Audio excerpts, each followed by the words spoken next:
I want you to ask your partner, what was the yummiest thing that you had for lunch? The yummiest thing. Right? Only the yummiest thing. So, what was the yummiest thing that you had for lunch? The most delicious thing. Yeah. So, for example, if I had come guy and the chicken was horrible, then the yummiest thing was the rice. You see? So what was the yummiest thing?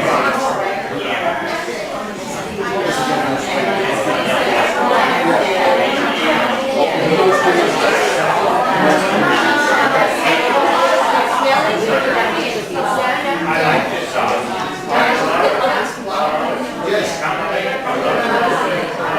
Oh, no pause.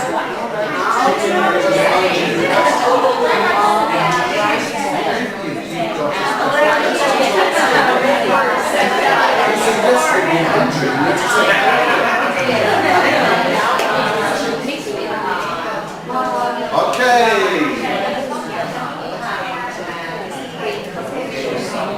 Right. Can I have a volunteer to tell me the yummiest thing that your partner ate? Now, first of all, what does yummy mean?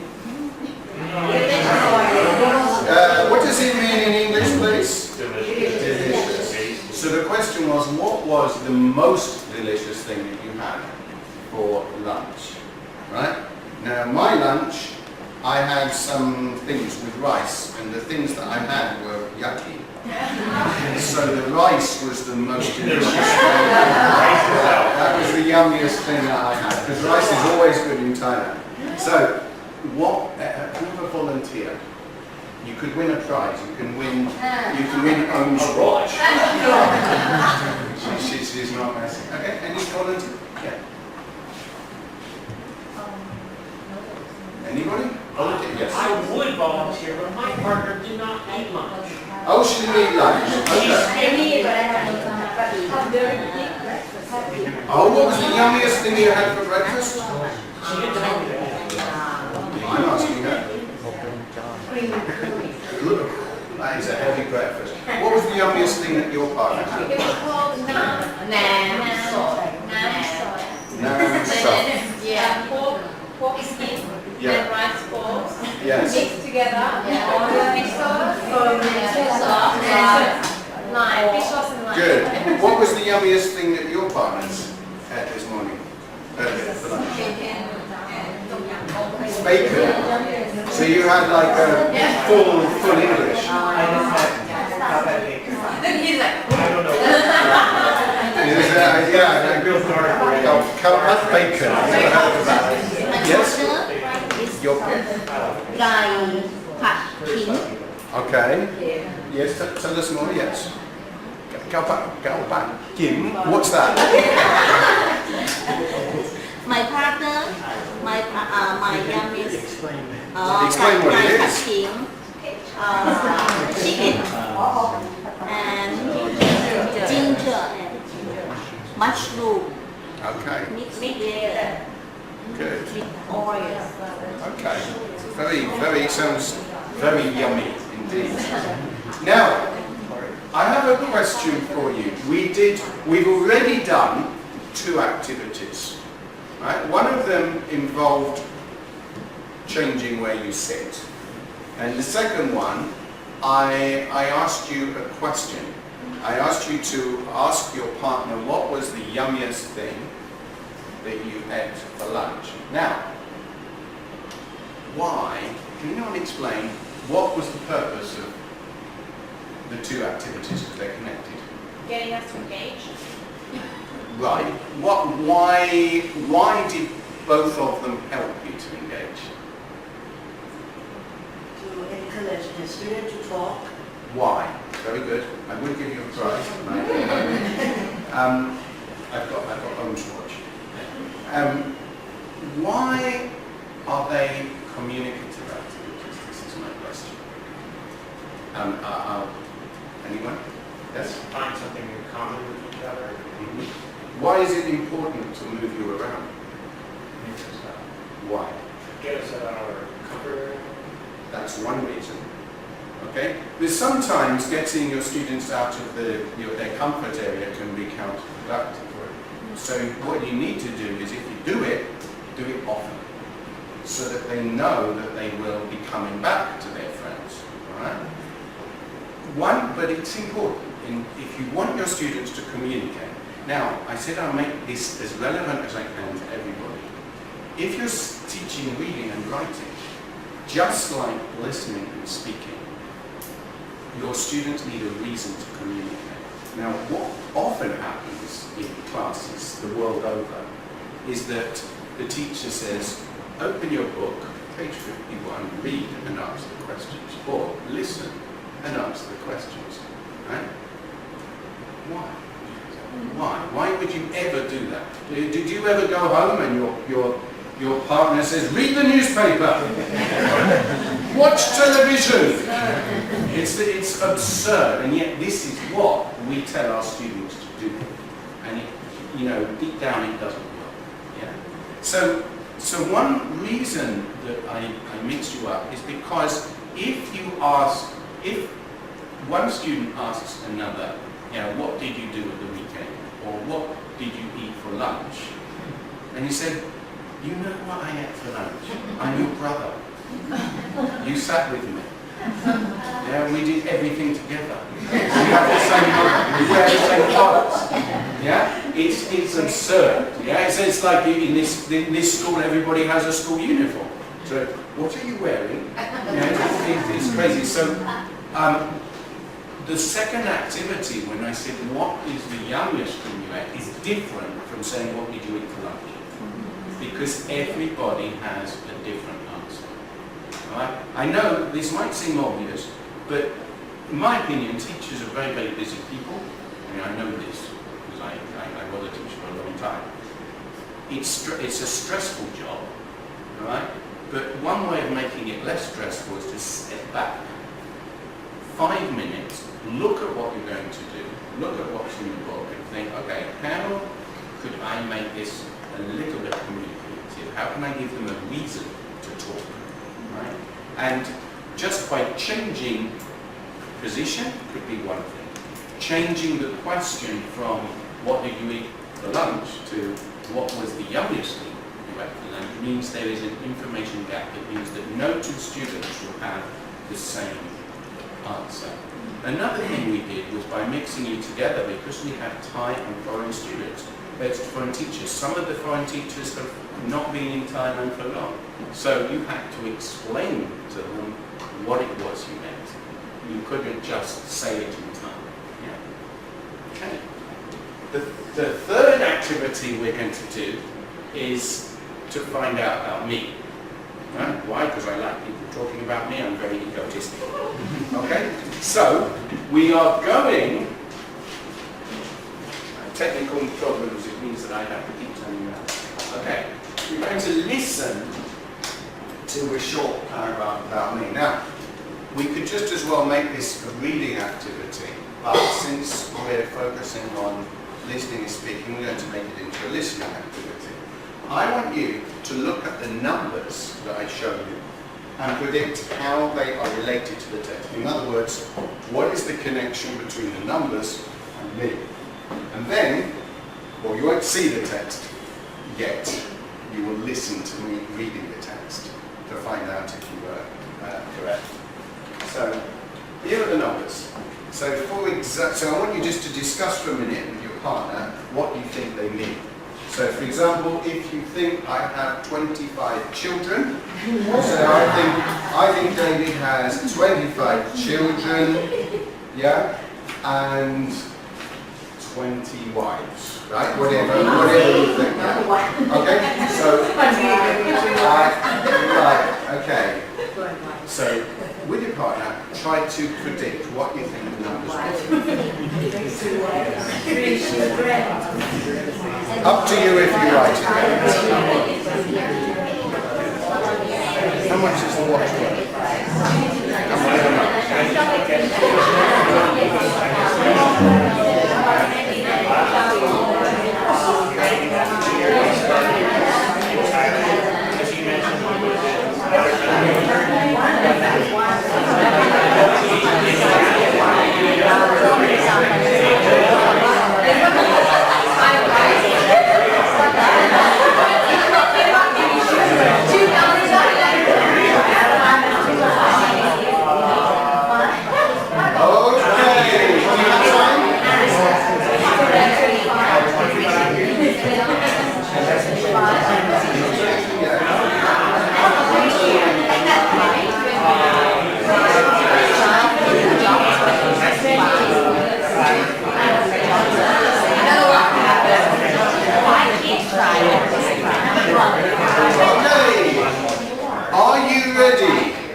Are you ready? Now, if I say to the students now, and I say, do you want to listen to find out the answers? What will they say? Of course. Yes. Now we're curious. Now you're curious. Okay. Listen carefully, and when I finish reading, I want you to speak to your partner and work out how many you got right. And the winner may or may not win a prize. Tom, Paul, can't you just go and buy your prize? You know, something like that. There's a gold shop. Okay, listen carefully. Although I am only 25 years old, I have been working in ELT for 20 years and worked as a teacher in 6 countries. I have been a teacher trainer at National Geographic Learning since 2011. Before that, I was in charge of adults courses at the British Council for 5 years. I have 1 wife and 3 children, aged 11, 3 and 2. In my free time, I like playing football slowly and singing badly and only in the key of G. Okay, now, with your partner.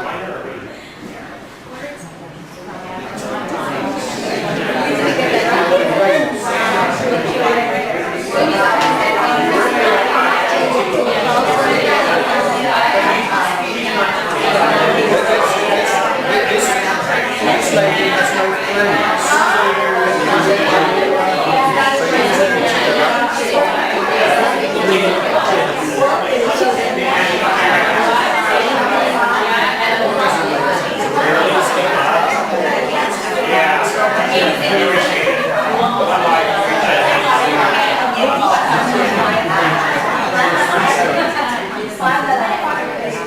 He said 6 years.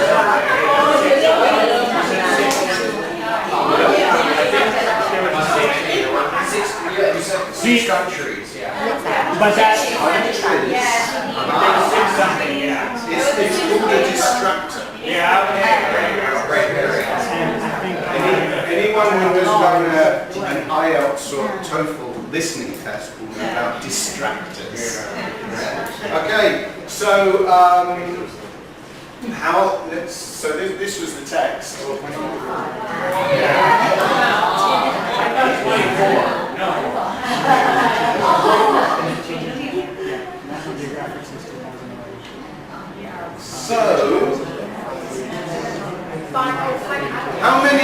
how many did you get right?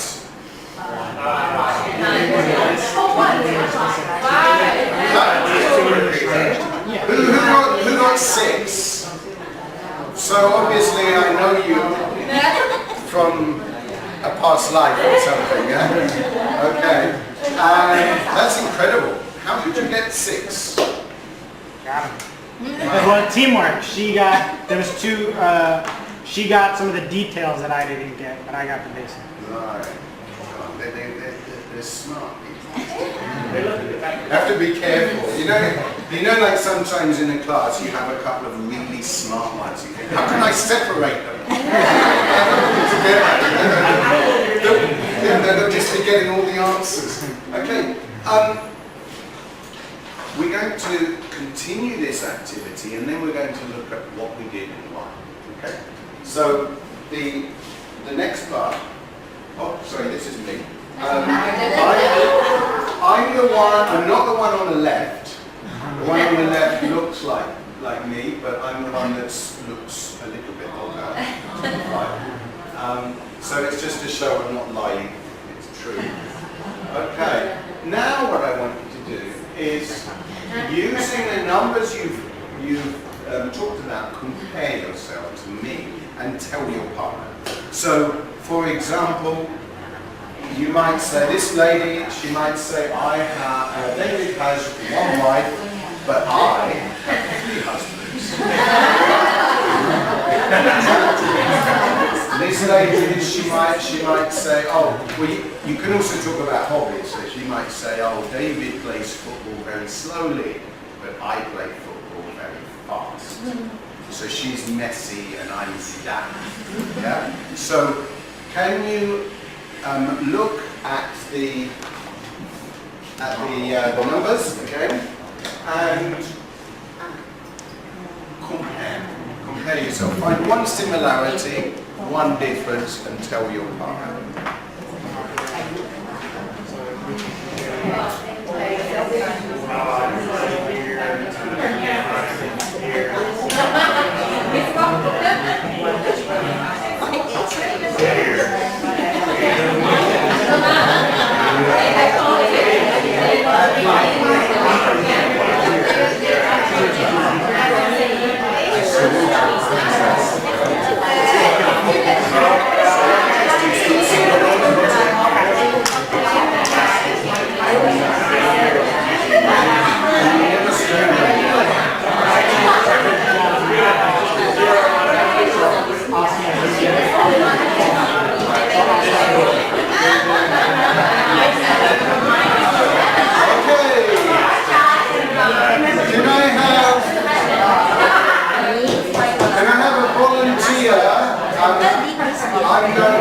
to ask a volunteer.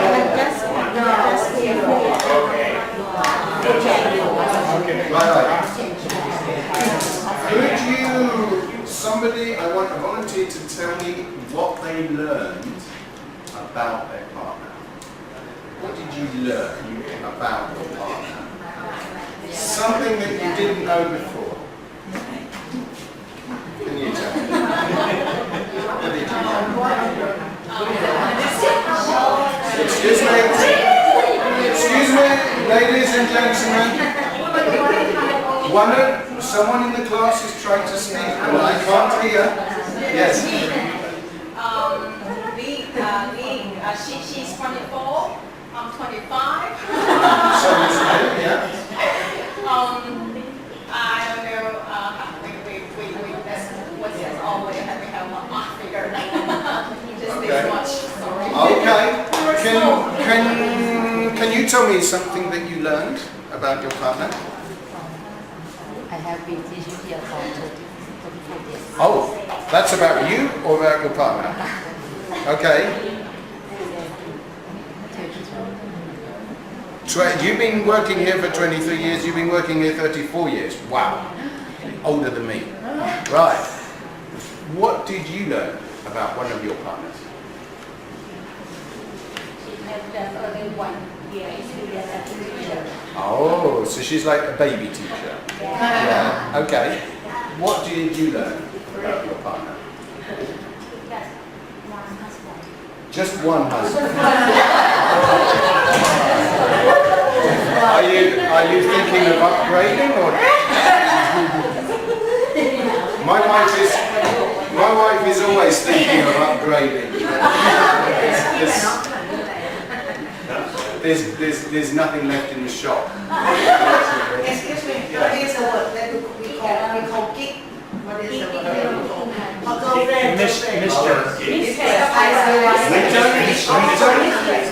Because we come from a very kind of Presbyterian background, we don't have a word quite the same, do we? We don't need it. Because the word lover is much more sort of sexual. But gig is kind of, paramour, but it's not a common word.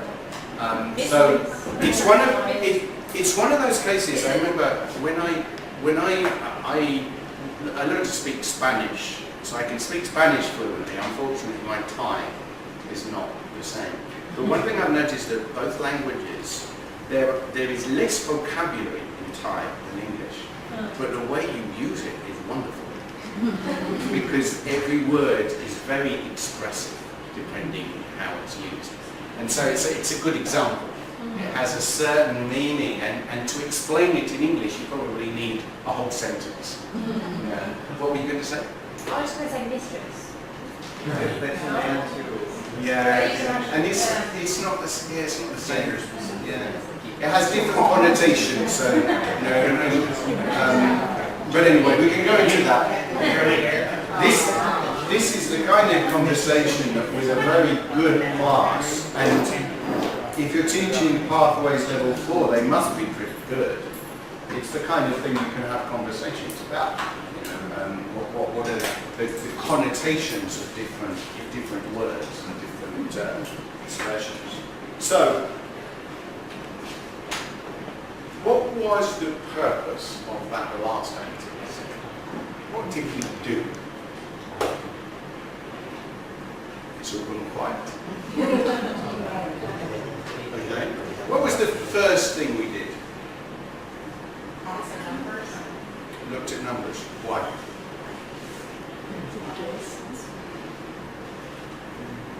Why did we look at numbers?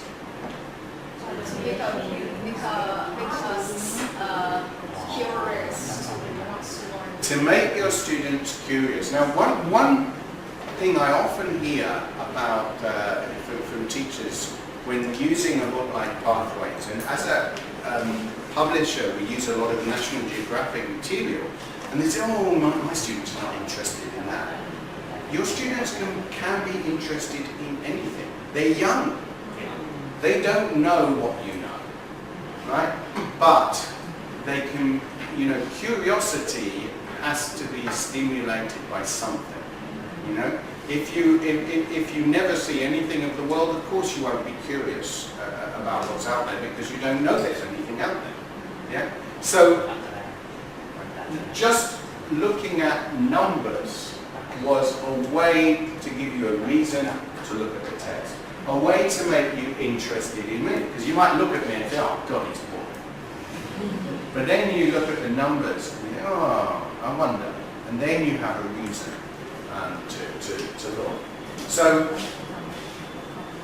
what skill were we using when you listened to me? What skill?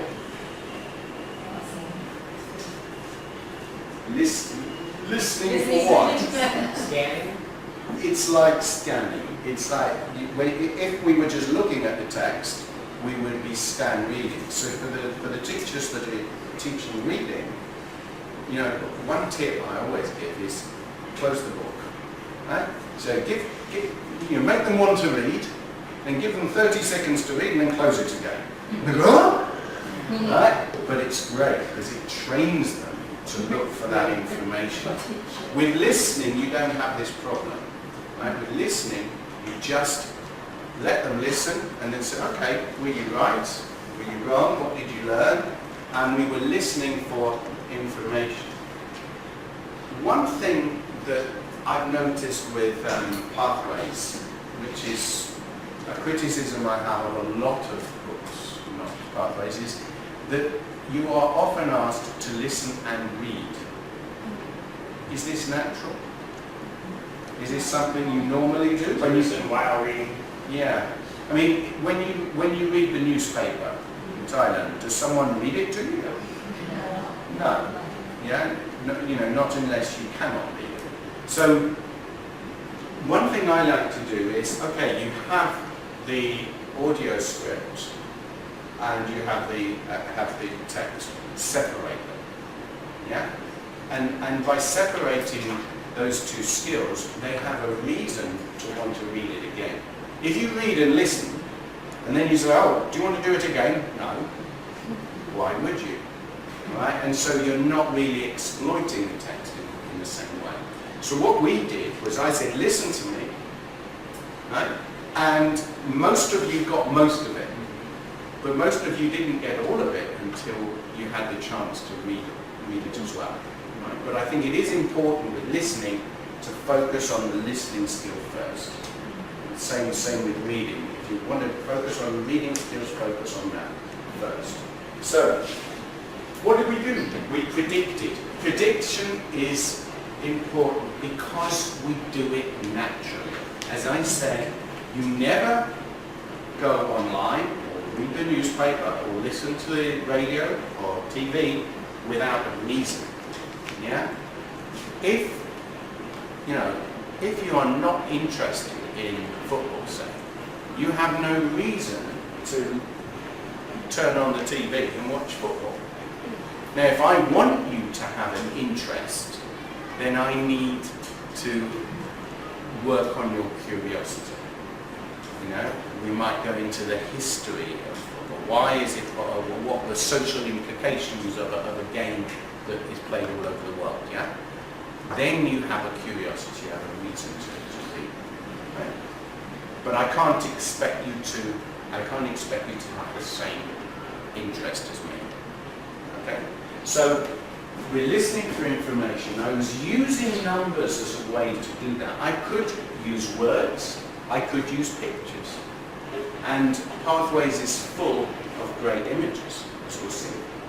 And lastly, personalization. So I asked you, and this is really important, I asked you, now we've looked at this, find one thing in common and one thing different. Is it important that everybody does the activity well? No. It's the thinking skill.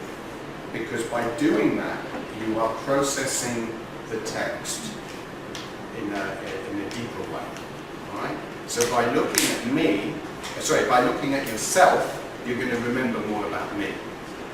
If the text is about water management in South America, right? If you just read and listen to that, it will go in here and come out here. But if you then say, okay, let's talk about your grandma. Anyone have a grandma who lives in our country? And everybody puts their hands up. Does it break up? No. Does she ever have problems with water management, with flooding? Huh? Yes, bring it back. Right? And then you have a reason to relate that, and then suddenly your students have learned something about the world, they've related it to Thailand, and they've related it to their own life. As I said, it doesn't matter if your students do it well, right? Because it's still working on their thinking skills, it's helping them, right? So, that's what we did. One simple activity, but we did a lot. And the last part extended the activity and it made it much more valuable. Tip number one, however good the book is, and of course because I work for National Geographic Learning, I think it's the best book in the world. But we still should close it. It doesn't matter what book it is. Close it, work on that curiosity, yeah? And use memory. Using memory makes it a challenge.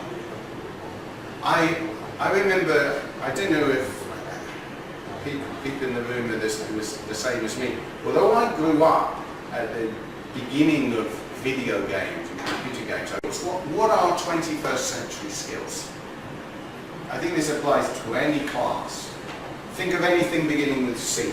Communication. Communication, very good. Say internet. Huh? Internet? Is internet a skill? Using the internet. Yeah. People often talk about technology. I just think technology is a means to an end. I don't think it's a skill, exactly. Well, use it, being able, digital literacy as it's called, is a skill. Right? So being able to use media to some degree, but also being able to understand images. Yeah? What else? Think of words beginning with C. Critical thinking. Critical thinking, very good. Anything else?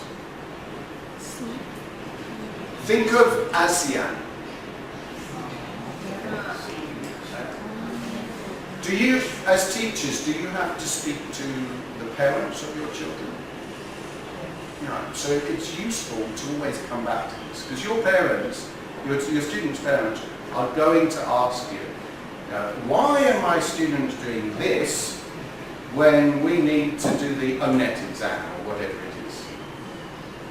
Why are we doing it? Because we're a good school, right? And we want to prepare them for what they need in the future. And by working on 21st century skills, it's also motivating.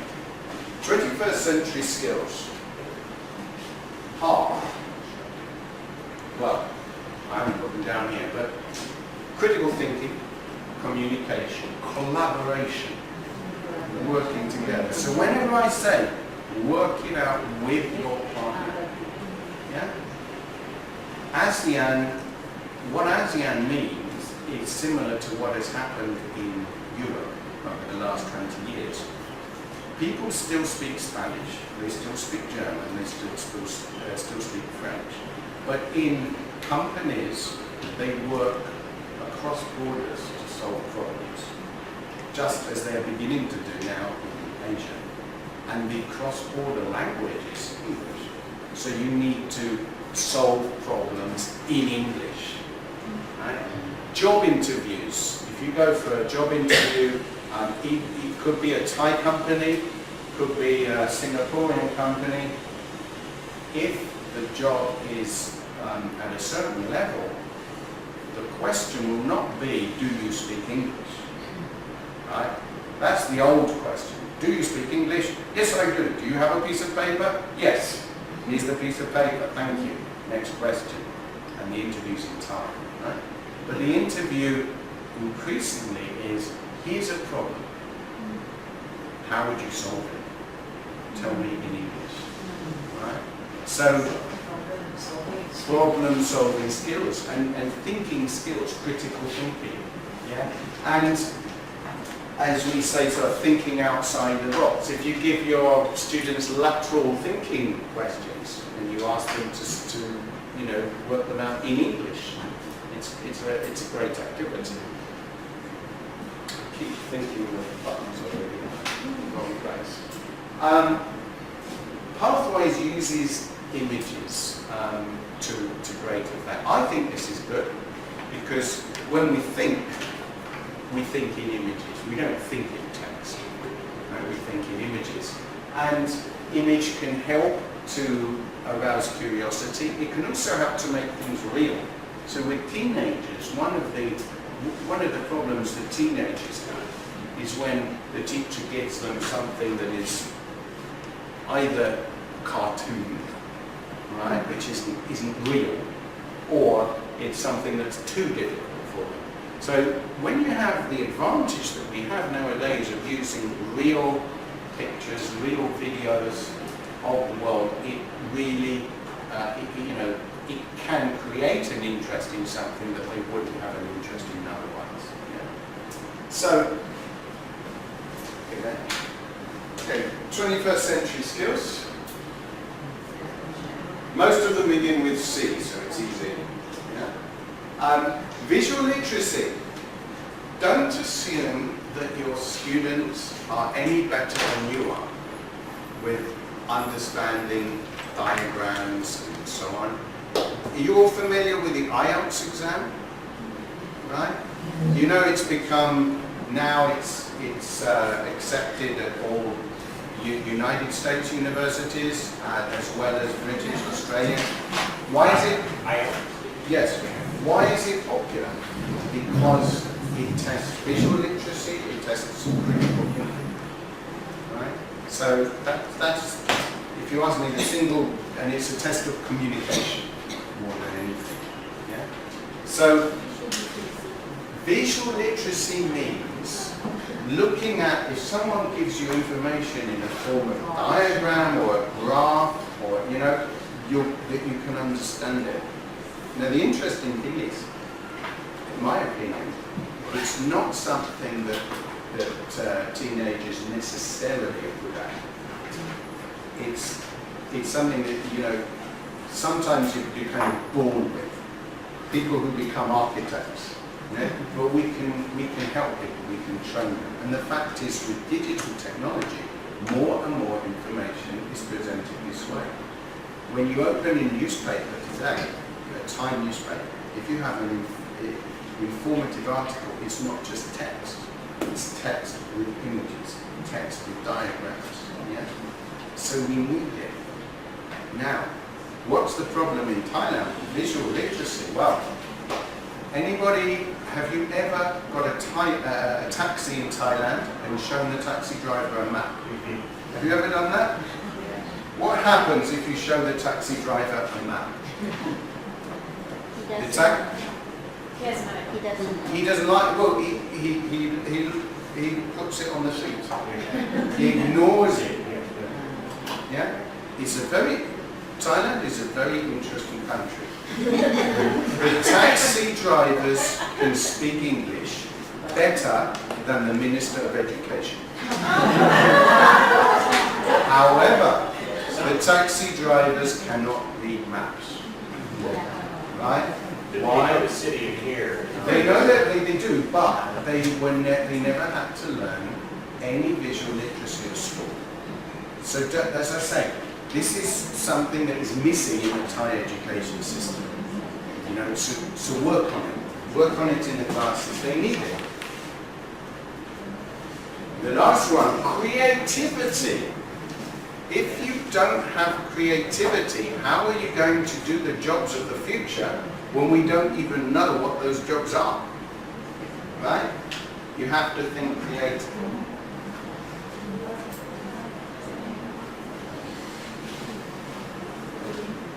Right. So critical thinking. What is critical thinking? At the moment, there's around 6.5 million definitions on Google, and some dictionaries don't have any definition of critical thinking. Well, I think the simplest definition, well, we'll move on to that. Do you know what this is? This is from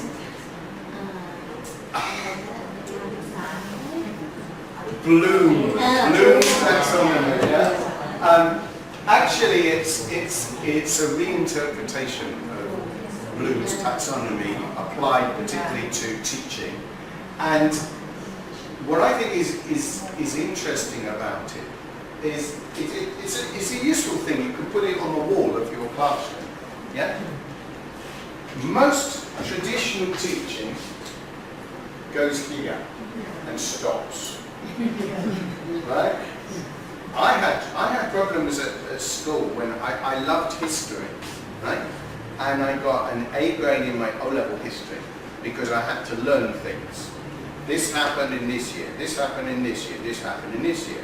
And then when I went on to the next level, which was A-level, I was really struggling because they were asking me to do this, and this. I was stuck. Nobody ever taught me how to do these things. You know, you have to sort of analyze the reasons for things happening. Yeah. Now, the way the world is moving, high school students and even below high school students need to go beyond just memory, right? And if you can actually move on to the level of creating something, great, even better. It might seem like chaos in the classroom, but if you're achieving, you know, if they're actually creating something new, you are doing a great job in terms of learning. So, this is a very simple exercise. Traditional English textbook. What's the question? Where is the chair? What's the answer, everybody? It's on the... Very good. Correct. You said in the beach? Wrong. Okay, so it's on the beach? Correct. Let's move on. One question, one answer. Right. We want our students to think critically. The question has to be why? Why? Why is the chair on the beach? So, a little exercise now. With your partner or your group, I want you to think of a good reason why the chair is on the beach. The more creative your reason, the better.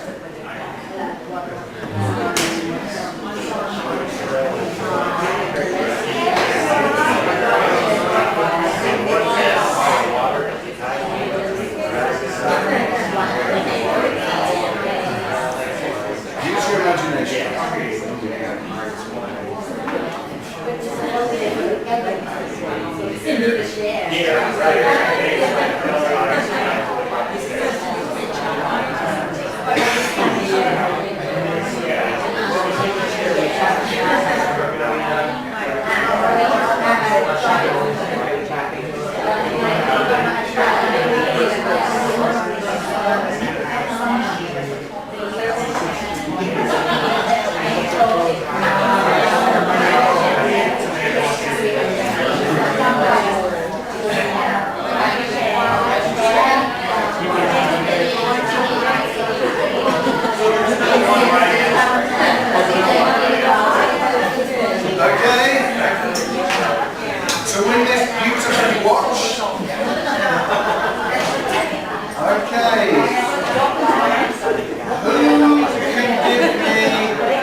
imaginative answer to this question?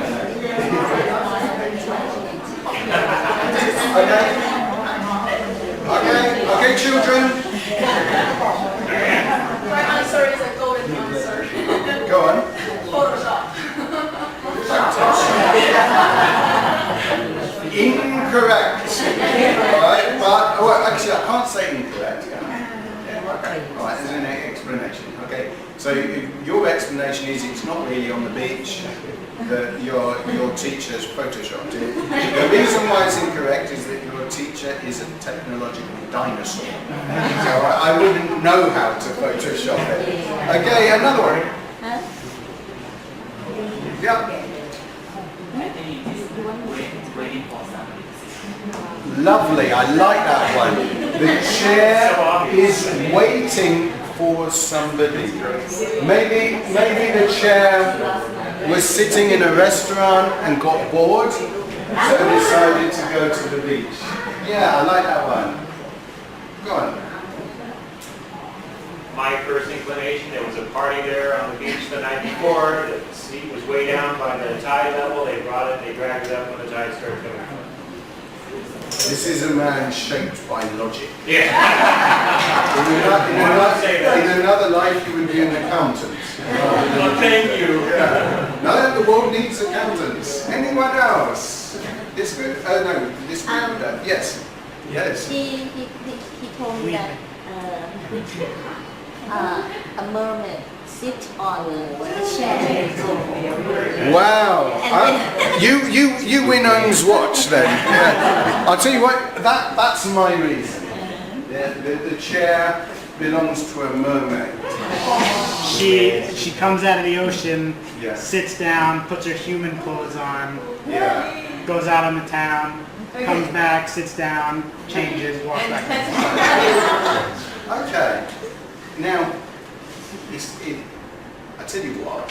Before we actually move on to looking at a unit of pathways, do you want to take a break in a minute? Have some cake. Oh, But before we do, what have we just done? We've actually encouraged our students to think creatively. There's an interesting study in the United States a couple of years ago, and they showed people a paper clip, right? And they said, okay, work on your own and think of all the things you could use a paper clip for, right? Now most adults will just say, it's for holding paper. Right? Okay. Now, the question is, what about if the world was invaded by origami? What about if the paperclip was huge? What if the paperclip was a political symbol? Right? And they classified genius as 150 uses of a paperclip. Now, 4-year-olds, the 4-year-olds in the study, do you want to know what percentage of 4-year-olds do you think were classed as genius? 98%. Teenagers, it was about 30%. Adults, it was something horrible like 5%. You know? What happens between 4 years old and adult? What do? We go to school. So we learn not to think. We learn not to use our imagination and be creative. Another thing you're to say to parents, right? This is an interesting one. In Thailand, a lot of young people idolize Bill Gates and Steve Jobs. What do the two of them have in common? They left school. They left school. Now maybe you shouldn't say this to your parents because you might have a mass exodus of students. No, but it's interesting, isn't it? They left school because they had creative ideas. They're not the first to do so. And the industry they worked in did not exist at the time that they went to school. So thinking creatively, with the world moving so fast, is so important. We'll leave it at that. We will have some cake. We'll just take about 5 minutes, yeah, because presumably at 3 o'clock, do you have places to go? Yeah? People to see? Husbands to juggle. Okay, so let's have some cake. Yeah, she started.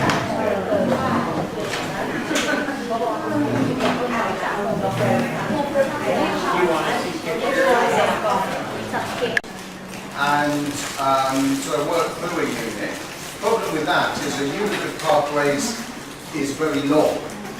So what I'm going to do is work through some of it, and also we will hopefully at the end of this session have an understanding of what the unit contains.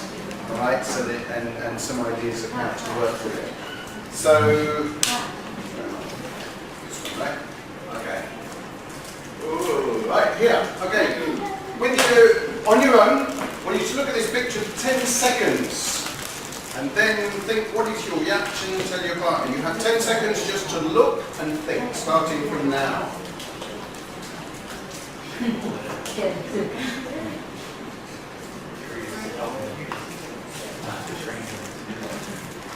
Okay. Ignore this slide. Now, tell your partner, what was your reaction to the picture?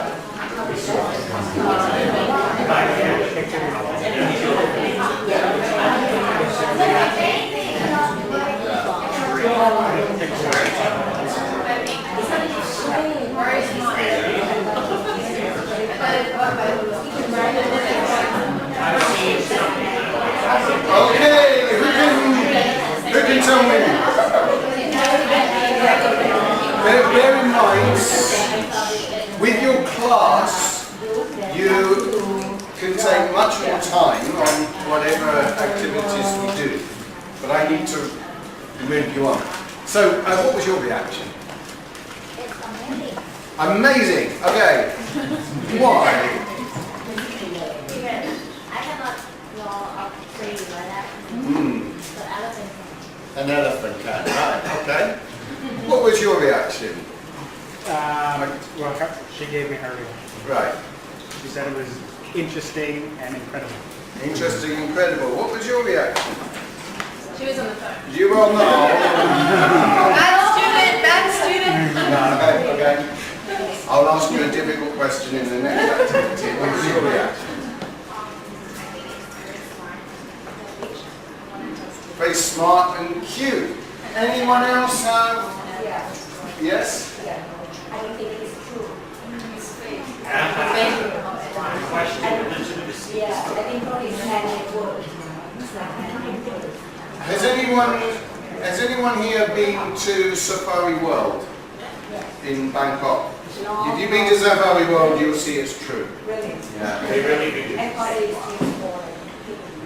No. In fact, my friend from Sweden, she was so impressed that she bought the painting. Yeah, they sell the paintings for a few $100 after. So I don't know if this picture was taken in Thailand. The picture is from the opening spread in unit pathways. It's unit, the second last unit of 4B, if you teach that. But every unit starts with a picture. High quality National Geographic image. What can you do with it? Just like with a text. Look at it, close the book. What are your reactions? Yeah? What do you think? The next question might be, what do you think the unit will be about? Any ideas? talent of elephants. So we have a whole unit on the talent of elephants. What you could do if you want to be an elephant expert. Yeah? Any other ideas? Art might be about art. And it's like any forest. Yeah, like they communicate something, like kind of. Yeah, Communication. Right. Any other ideas? Domestication of elephants. Right. An elephant is plant. Animal. Correct. Okay. So the unit is going to be, well, partly about animals. It's going to be memory and creativity in animals. So elephants are known to have good memory. Is it true? I've heard it, but I don't know. Right. So even as adults, we don't know the answer to that. But in this unit, you learn that it is in fact true. Right. So it's I don't know if you will love. I mean, to be honest, I do love Pathways because it's one of those books where I always learn something, and I enjoy learning things. I don't really like learning about celebrities. I like to learn new things that will feed my brain. So it's and you'll learn about human memory, and you'll also learn some memorization techniques. So it's something that's useful for life in general. Okay. Next question. Sorry, there's a lot of chatting. Is there something important? No, I'm sorry, because I'm quite a strict teacher. If I can't, because if people are talking, I can't focus. Okay, so what kind of intelligence is associated with elephants? We already said, well, memory. How do you test intelligence? Own it. And where is your memory? Do you know the answer? Anybody know where your memory is? It's in your brain, very good. Where in your brain? Any ideas? In the back. Yeah, in the back, like you have to use a screwdriver to get it out. So, why am I asking these questions? Well, the questions are in the book, but the questions are designed really to work on curiosity. Yeah. Why would your students have a reason to read or to listen to any of this? You need to work to some degree on the creating that curiosity. I like this cartoon because to me this sums up. You know, when we say, how do you measure intelligence?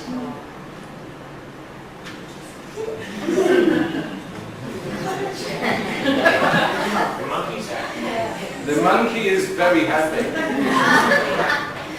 and to some extent, the fish in the bowl is going to have trouble with this particular exam.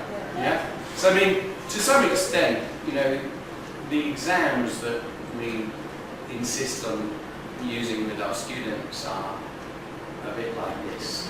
And I do appreciate that in a government school, to some extent, you have to prepare your students for exams. Unfortunately, the exams are not, in my opinion, very good for preparing for life.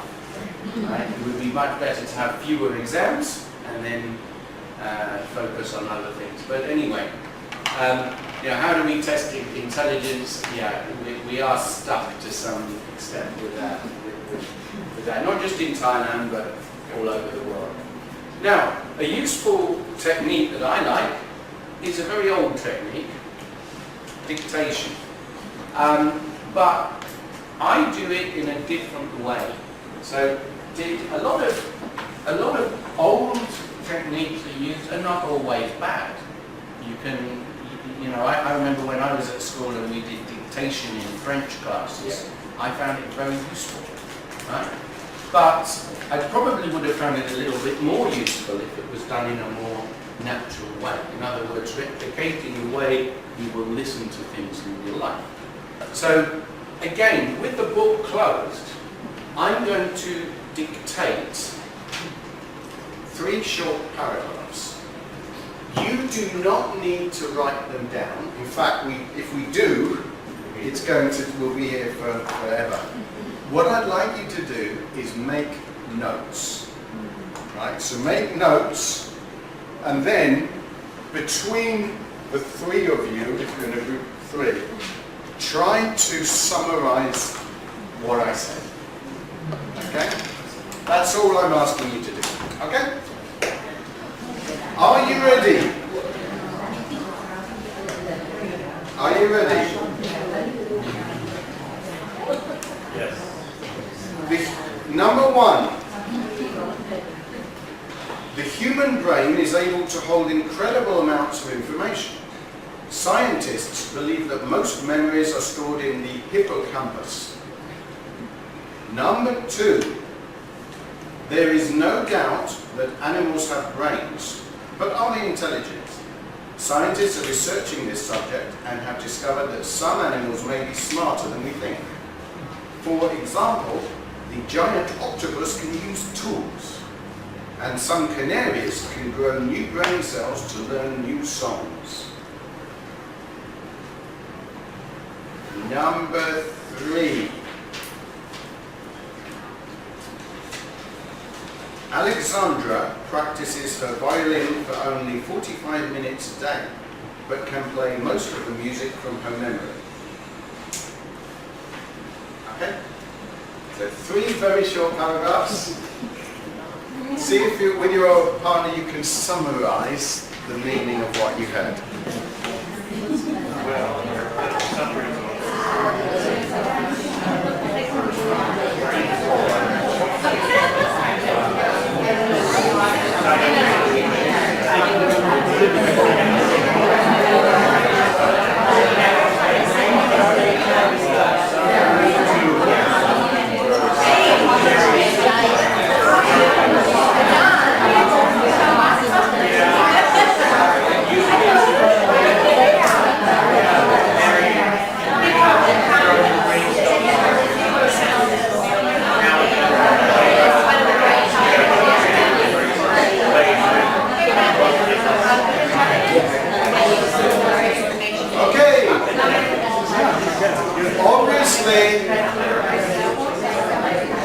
In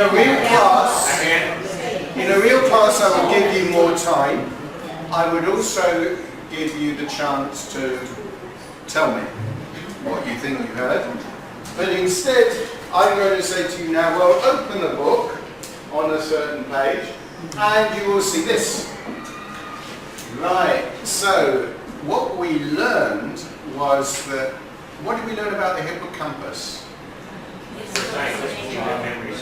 It's where scientists believe our memory is stored, and it's in orange in this picture. So if your brain happens to be green, if it is, go to the doctor. Right? But in this picture it's green, and the hippocampus is in orange. So it's quite. I mean, as I said, I love this book, but the secret is working on that curiosity. So we now have a reason to think, well, what is the hippocampus? Hippocampus, right? It sounds like hippopotamus, right?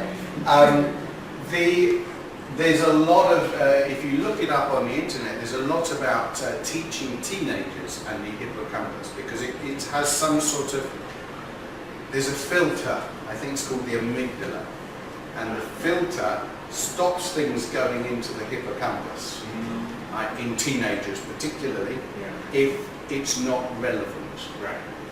Which is why teenagers are often like, right? If they are interested in something, they will remember everything. If they're not interested, it just gets filtered out. as adults, we learn to focus. So curiously, although we're not as good at remembering things as teenagers, if you sit adults in a room and they know they need to learn something for an exam, they will focus and they will probably learn more. So with the teenagers, this curiosity thing is so important. Otherwise, it will just go in one ear and out the other. I learned a lot in looking at this unit for you. Right? I learned that the hippocampus is the first thing, or one of the first things to be affected by Alzheimer's. And that's why sufferers of Alzheimer's, usually the first thing that happens is they lose their short-term memory. Yeah? So it's quite a small part of the brain, and I don't know if it's the back or the front. Not that advanced. And this is where you find the texts, and I've put them here so that you can just read them. I've shortened them a little bit. If you wanted to work on your students' vocabulary and grammar, you could dictate, for example, the second paragraph in its entirety, right? And then get them to work on it together, and then say, okay, open the book, see if you, how close you were. And the interesting thing is that students then want to do it. They find it motivating. Secretly you're teaching them grammar and vocabulary, but they don't know that. Yeah, which is great. Okay. Right, I'm going to give you another dictation technique now, and I am simply going to dictate words. Yeah? Why am I doing this? Because you can, of course, follow a book, right? But it's always a good idea to change techniques, and one of the reasons is to keep your students interested. And the more you can do with the book closed, the better. Because the more you keep the book closed, the more your students then want to open it. Okay? So, what we're going to do now, I'm going to dictate 10 words very quickly. Alright, are you ready? I want you to write them down. Excuse me. I want you to write down the words, and when I've finished, check with your partner. Are you ready? Interpret, adjacent, correspond, flexible, illustrate, abstract, motive, philosophies, capacity, underestimate. Work together, see how many you got. 3, yeah. Oh, you do well.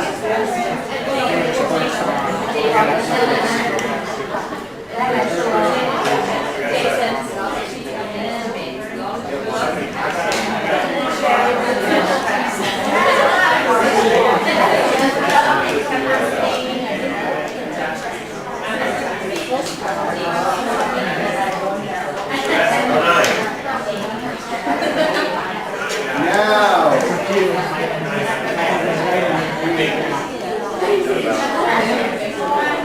did I read them slowly or fast? Right.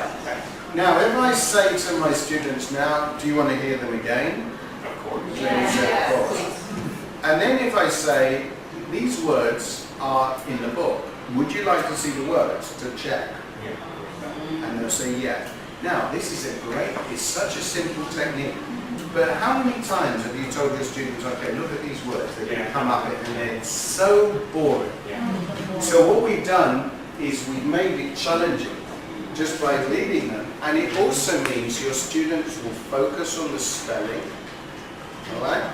And so I'll show you. Here are the words. And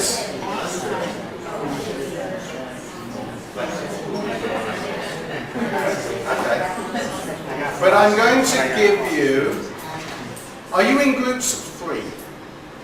Could you make sure that you are, if you are not in groups of 3, so you've got 3, okay, you could, no, I think you can be a group of 5, so you're going to be 2, 2, and 1, sorry, 3, 3, 3, 3, okay, that's good, alright, so the next part, so I say, how many did you get right?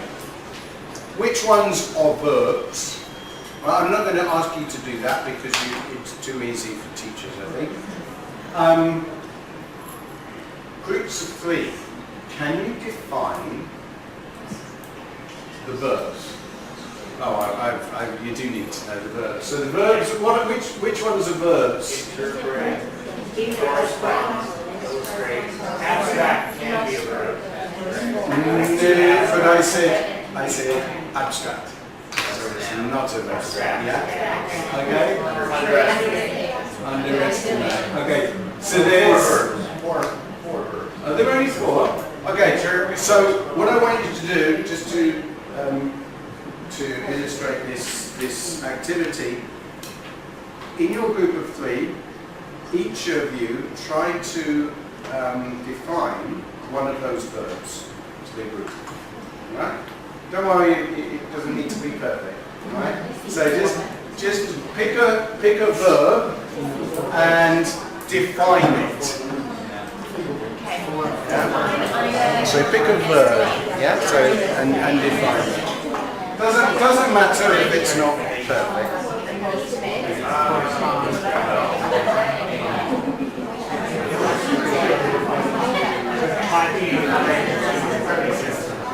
Try to define.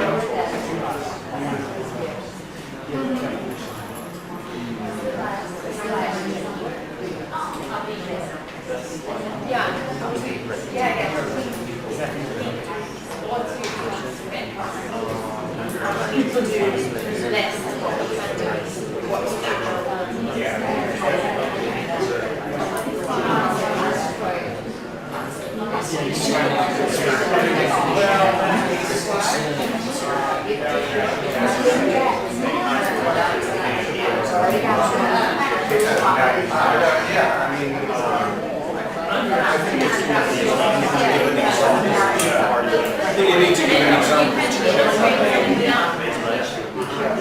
Okay. Again, I'm not going to ask for volunteers. It's not easy. It's not easy for native speakers. So, you know, and it's even more difficult for our Thai colleagues. Of course. But is it useful? Yes. Very, very useful. And if I then say to my students, well, you've got, there are some definitions in the book.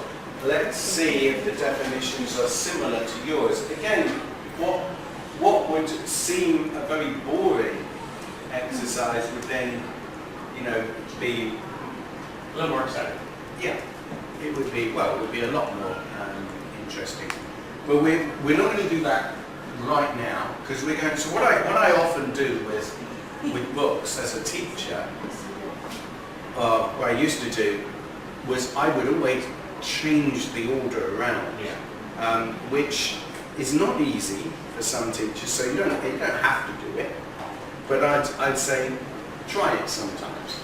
Yeah, if the definitions come after the text, try doing them before.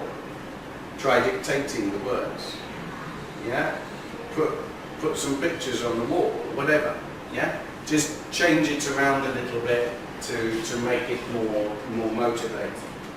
The next in the book, there is a reading and listening on the topic of are animals considerate, and the reading and listening contains these words.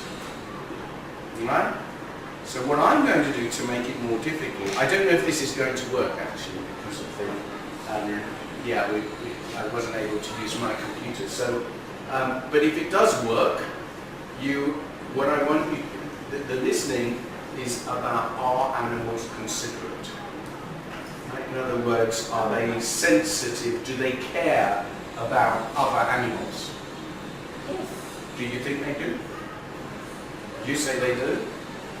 Do they care about other animals, or do they just care about food and survival? Care about it if it's for Right, let's see if this works. Unit 9, Lesson A, Building Vocabulary. B, page 164. Are animals capable of showing concern for members of another species? According to the philosophies of many great thinkers, such as Aristotle and Descartes, the answer is no. Recently, however, there has been a shift in the way many scientists think about this subject. The question is difficult because it is so abstract. Let's look at one specific case. A video filmed at a small pond in Africa shows an antelope trying to cross the pond. A crocodile grabbed the antelope and tried to pull it under the water. Just then, a hippo, resting in an adjacent pond, ran over and scared the crocodile away. The crocodile released the injured antelope. Then, the hippo, trying to help, gently nuzzled the antelope. How should we interpret the hippo's actions? It seems that the hippo's motive was to help the antelope, although the hippo didn't gain anything from it. The actions of the hippo correspond to what we in the human world would call altruism.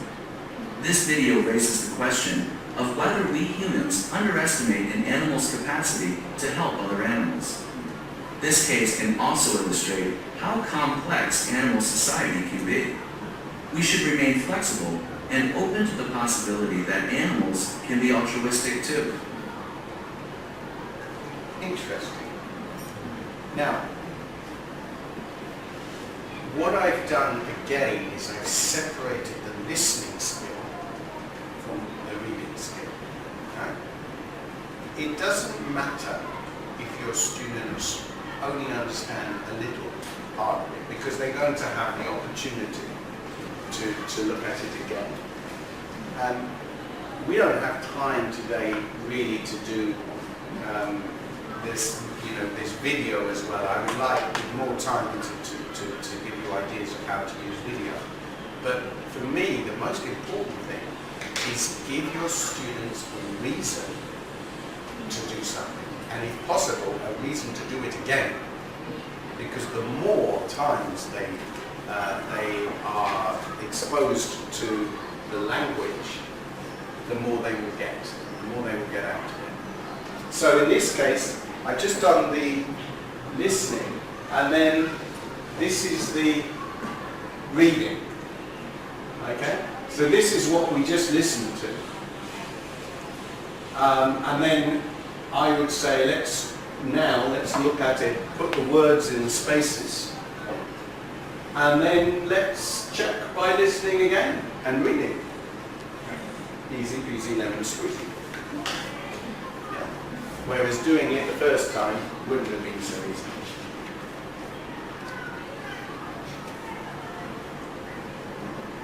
One of the things that Pathways is very good at is it doesn't try to do too much new vocabulary in each unit. So the units are divided into part A and part B. And in the middle there is a video. And the video is also related to the theme and also uses a lot of the same language. In part A, the students are exposed to around 10 items of new vocabulary, and also in part B, another 10. So this next part is also on the theme, and you learn here about gorillas using sign language. So this is very interesting. This gorilla in this picture is explaining that he would like to have a pet cat. Fascinating, right? And again, you'll notice the words that the students are using at the top are the same as the words that we used in the previous exercise. Right? Now, critical thinking in pathways is there are sections where it is labelled as critical thinking, but I would say that, you know, even every time you are asked for an opinion, this is a form of critical thinking. Yeah? What are some of the motives of people who work and study with animals? Yeah? A flexible mind is one that can easily adapt and make changes. Would you say that you are flexible? Right? Well, you have to be, I mean, teachers have to be flexible, but it's a good question. And what is your memory capacity?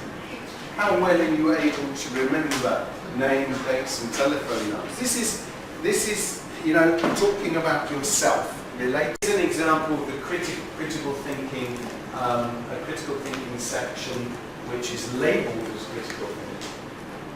And, you know, it's looking at, we'll be talking about listening to someone who thinks that animals are intelligent. Well, could this person be biased? Could they have a reason to think this? Are they telling the truth? Or are they playing with the research? Okay.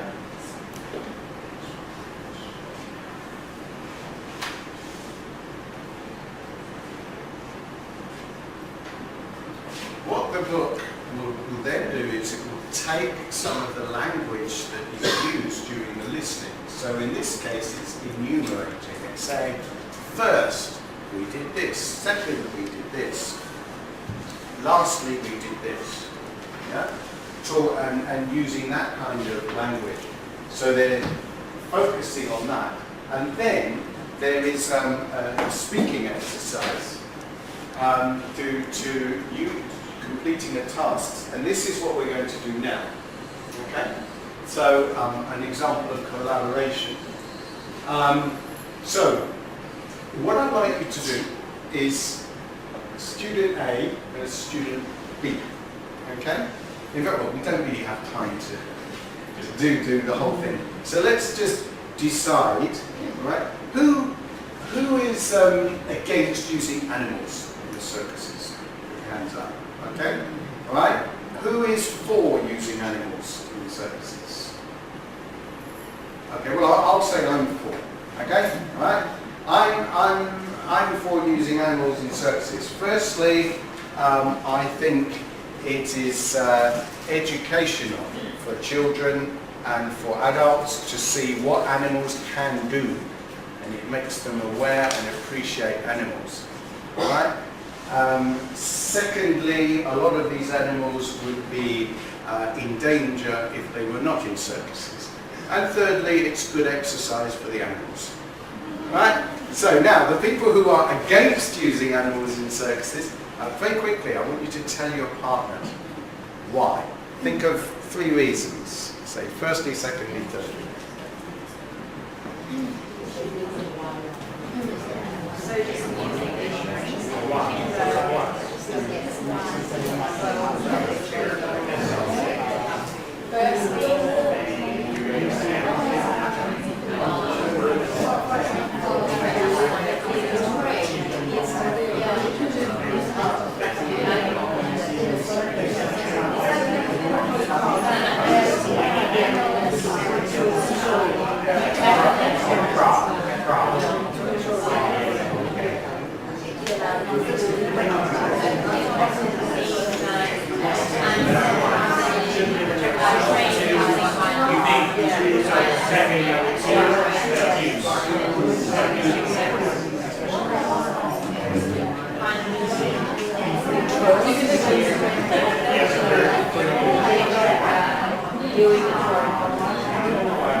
Okay, the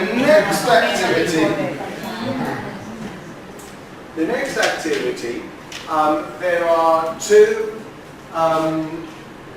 useful methods of doing things.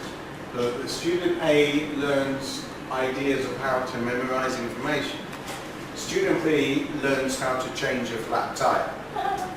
Right, now I'm assuming that, or being a very environmentally aware group of people here, nobody drives a car. So we all walk. Yes? So we're not going to do that one. We're just going to, but we will do the first one. So I'm going to show you this paragraph for around 20 seconds and then remove it. And what I want you then to do is one of you explain to the others in the group the sequence. And I want the others to interrupt if you think that they have forgotten something. Okay? Can we take notes? No, that's the whole point. You can't take notes. You just look at it and try to remember it first. Okay? So you've got 20 seconds to look at it starting from now.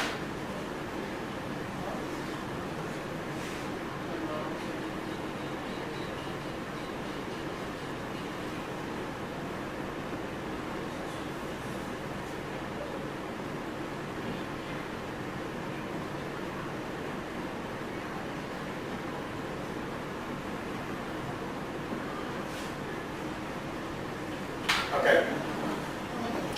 So one of you start.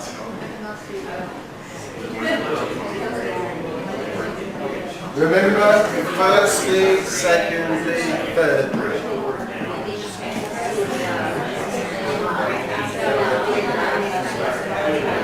Oh, yes.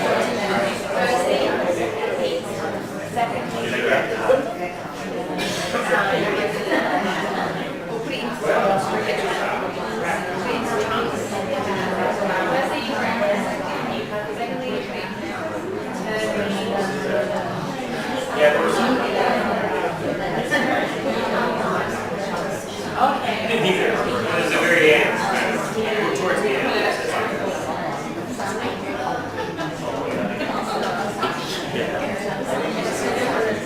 That's never how I tried it. I just learned one at a time.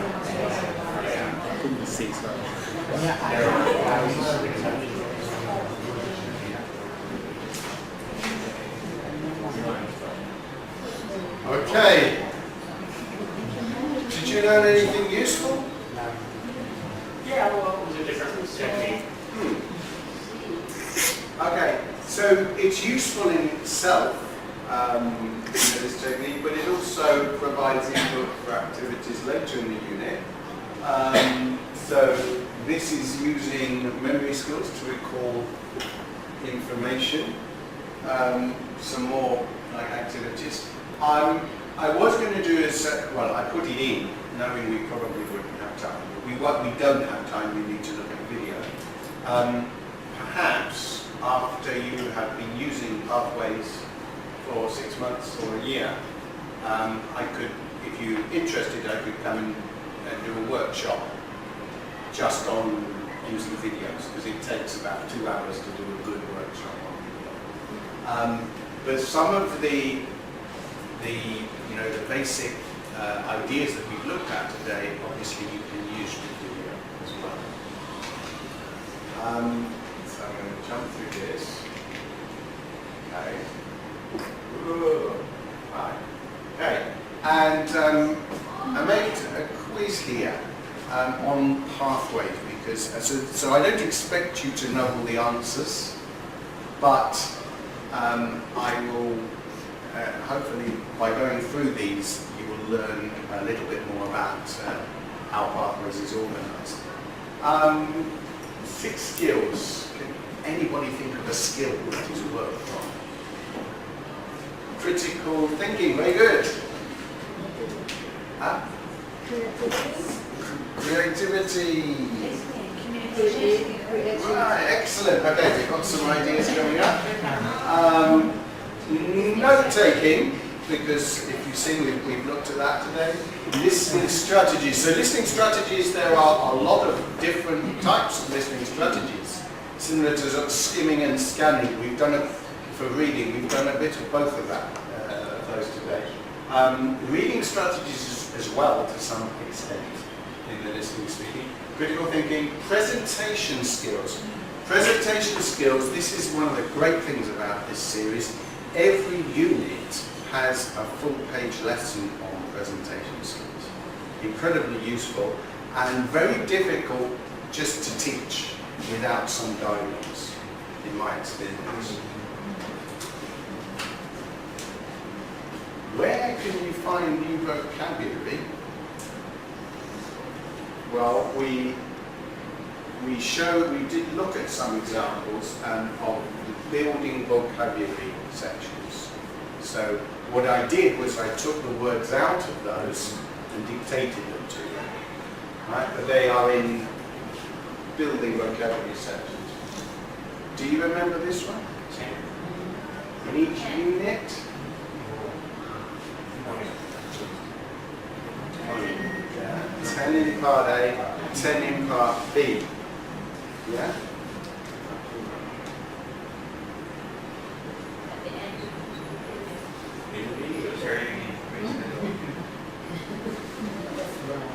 In the middle. So it's like a bridge between A and B. I think that's nice as well because it's, you know, often when a book does have video, it's always at the end. I think it's good to have it in the middle. It's a nice break. It changes the dynamic, and remember as well, your students learn in different ways. Some students learn by seeing. They find it difficult to learn in other ways. So it's you know, it reaches out to different kinds of learners. How can you watch the video clips? I'm not sure why I put that on.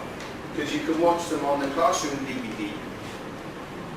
You can also watch them online. I don't know to what degree in this school you are looking at using online. Something you might want to look at in the future, if not now. You can speak to us about how to set that up. Do you have projectors in the classrooms that you use? Right. Some of the classrooms or all of them? If you have the projectors in all the classrooms, I'd recommend that the school considers using the IWB software. It's not expensive, and what it means is you can just flash up the images. You can click just to, you know, at the click of a mouse, or you've got the videos or the audio. You don't need to keep putting in different CDs and so on.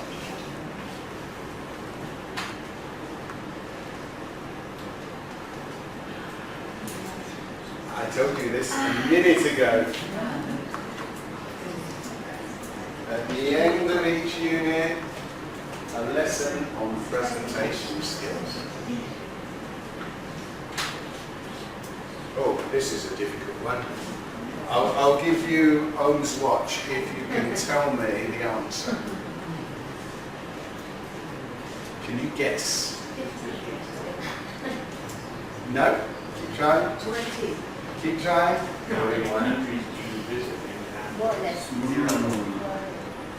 This is across the whole of pathways.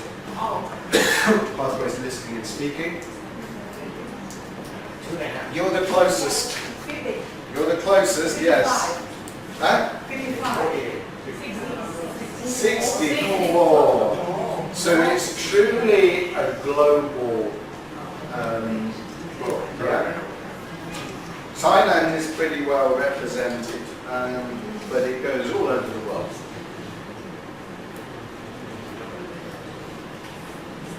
The Independent Student Handbook. Well, this is something to refer your students to, but I think they would need some guidance. It's at the back of each Pathways book. It gives them ideas of ways of improving vocabulary, for example, study tips, and so on. Remember that Pathways is intended to be more than just general English. It's to prepare students with some of the skills they will need at university. Yeah? So research, how to research, and that's why there are those lessons on presentation skills, because that's obviously something you have to learn to do. I haven't explained this explicitly, but the asking why, so the exercise we did with the chair, is really, but and personalization. So we did that a little bit with the exercise at the beginning, and then synthesizing information from two different sources. So you might have one listening followed by another listening, or a text, and comparing them, or using information from one to analyze another. Yeah. So that is another form of critical thinking.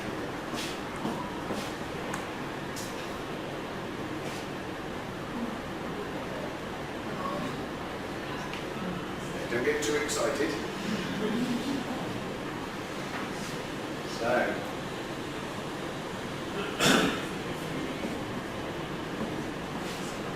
So what I'd like you to do is discuss that question for a few minutes with your partner. Try to think of 3 things that you learned that you can apply to your teaching. I hope there are 3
Okay, so this is a photo that my wife took of me yesterday. She said, Udon, Shriyam Udon Suksa. She said, if you're going to this school, it's a good school, you better cut your hair. I got it cut specially. Do you have any questions you would like to ask me? You are welcome. Is it possible to get maybe some of the content on the sides? Yes. I'll email you? Yes. Email me and I will send It doesn't have to be the whole slide. No, it will be a PDF version of some of it. Yeah, that'd be good. Yeah. That's a good question.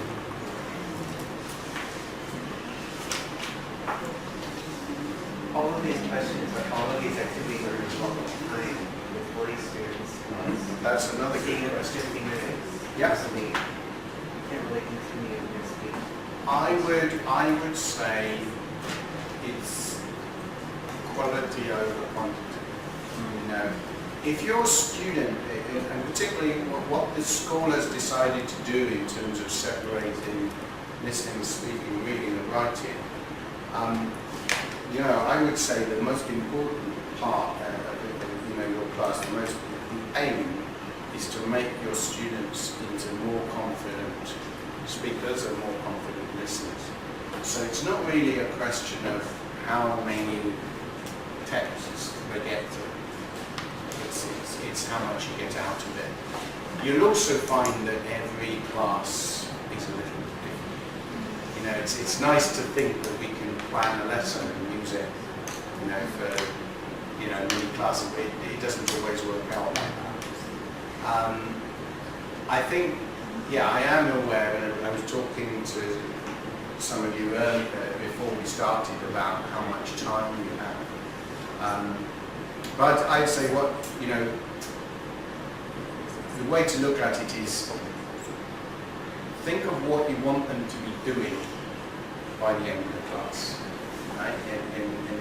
In this case, it might be the memorization technique activity, and you might want them to be able to do that confidently using the language, right?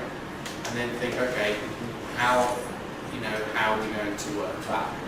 Or you might want them to have a debate about circus animals, yeah? In order to do that, you may want to have some input, but you might not have time to do 2 or 3 listening tests and a reading. So you might have to focus. Also, if you've got 1 lesson a week, there's a lot to be said for if there are 2 listening tests using the same target vocabulary, there's a lot to be said for doing 1 of them the following week, because it will help to recycle that language.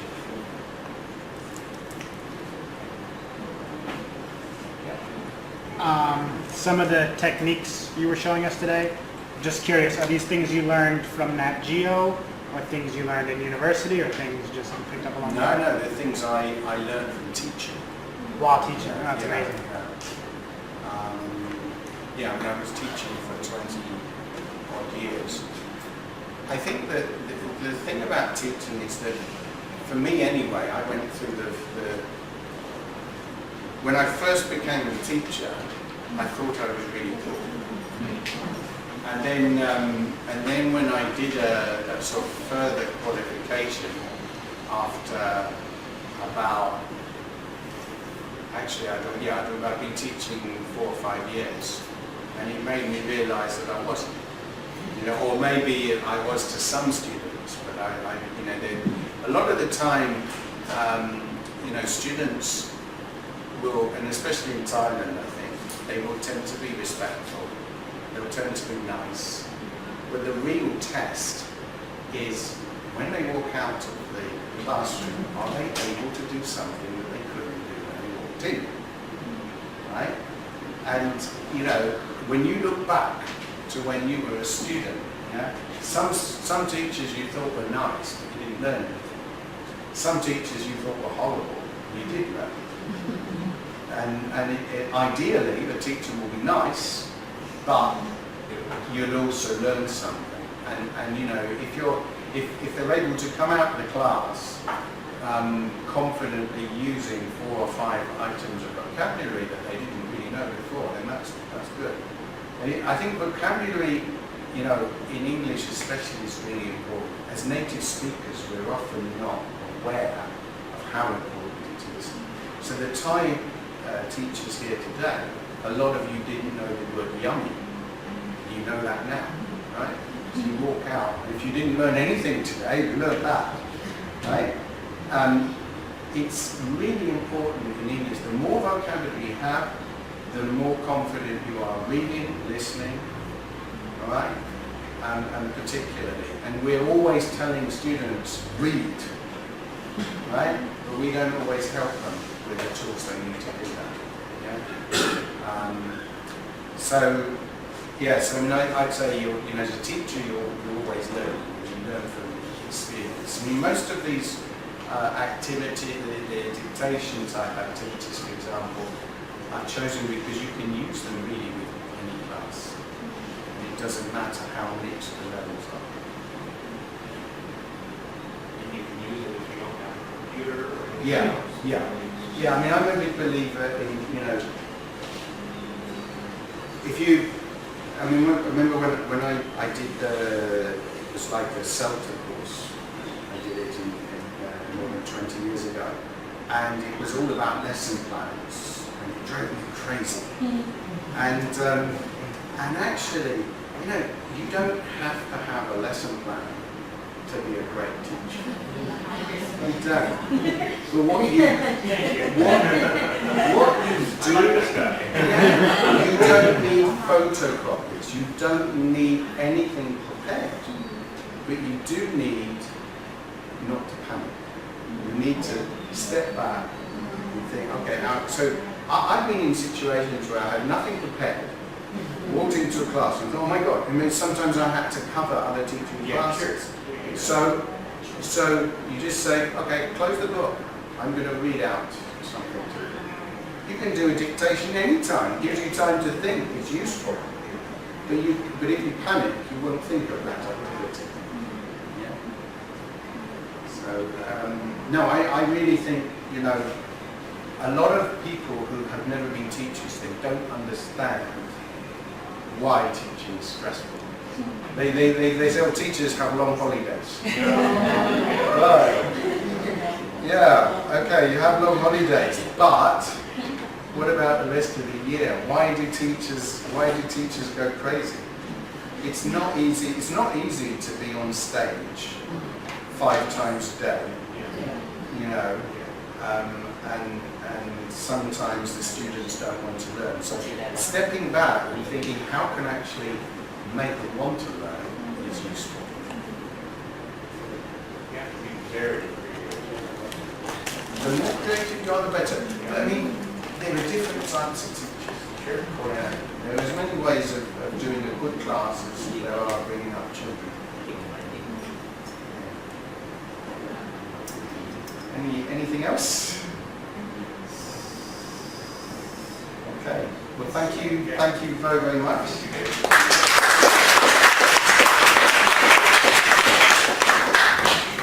On behalf of all the teachers, I would like to say thank you again for your, I think you have been the best trainer, and we feel that it should take longer, and we hope to have another opportunity to have you as a teacher trainer again here. Thank you very much.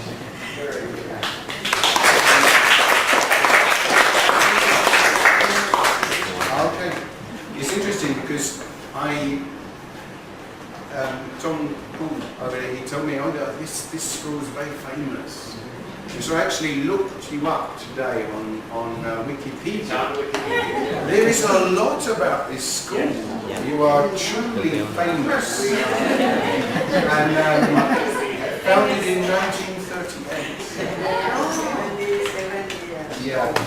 And another thing is, and so this is to, you know, you are obviously doing a good job. I had a very long walk to get here. Yeah. And I didn't realise how far from the Payatai road entrance you were. And I asked 3 or 4 different students in English. All of them. All of them. In fact, one of them I asked in Thai, and he answered me in English. So, you know, I mean, sometimes it's frustrating. Remember as well, the hippocampus and the amygdala. It's not easy to be a teenager. They are often hungry, right? They're often tired, right? And you know, so despite that, you're doing a good job. So. And we're not their only teacher. They have other teachers giving them piles of homework. Yeah. So. Oh, you give them piles of homework? Well, no. They get a lot. No, I think the most important thing, and it applies for reading and writing as well, is not the homework. It's the always keep in mind that reason to communicate. Give them a reason to read, a reason to write, a reason to listen, a reason to speak. And you know, think of that in the classroom. And don't worry too much about the homework. If you